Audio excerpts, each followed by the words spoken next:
I love photography. It's what I've been passionate about my entire life, and I'm more excited about today than ever.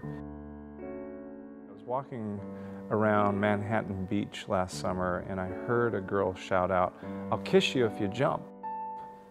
And I immediately had to bring my camera to my eye and see what was happening and tell that story. I think photography at its best does what great literature does. It doesn't just mark time, but deepens our understanding of it. Approximately 80% of everything we perceive in the world comes through our perception through sight. Most of us have not seen the pyramids, but we know about the pyramids through photographic imagery. The majority of our understanding of the world comes through photographic images. So the brain processes images and forms an understanding of the world.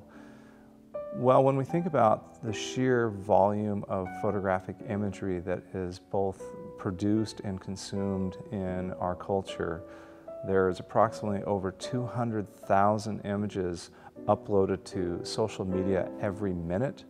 Last year alone, there was approximately 880 billion photographic images produced.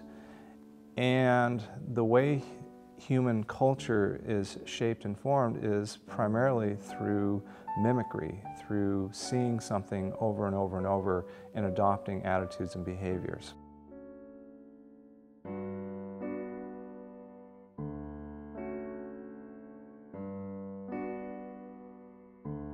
The average American is bombarded with 2,000 to 3,000 photographic images related to advertising alone, and up to 10,000 images per day, depending upon how many hours of television. What does this all mean? How does photography influence our understanding of our world or ourselves? So I'm introducing a new quarterly journal about photography and culture titled IDOS. The word IDOS means the shape or form that ideas take, and I thought that was an appropriate name because of the role that photography plays in forming culture. We use photography to create meaning in our lives. We document virtually every moment and share it with others to say, "This is my life." So I started looking at how technology was beginning to impact our expectations and our behaviors.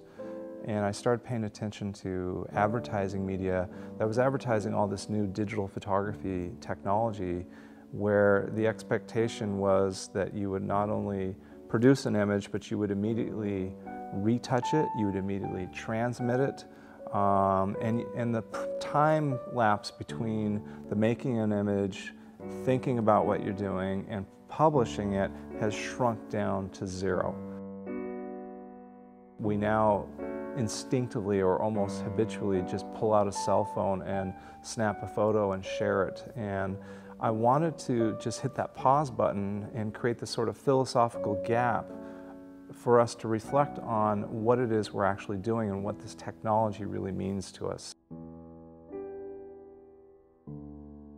I started accumulating some research as well as visual imagery that I think the goal is to kind of reawaken an awareness of what photography truly is, what the pushing the button means, and also with an idea of wanting to raise our appreciation for ourselves and our daily lives through photographic imagery.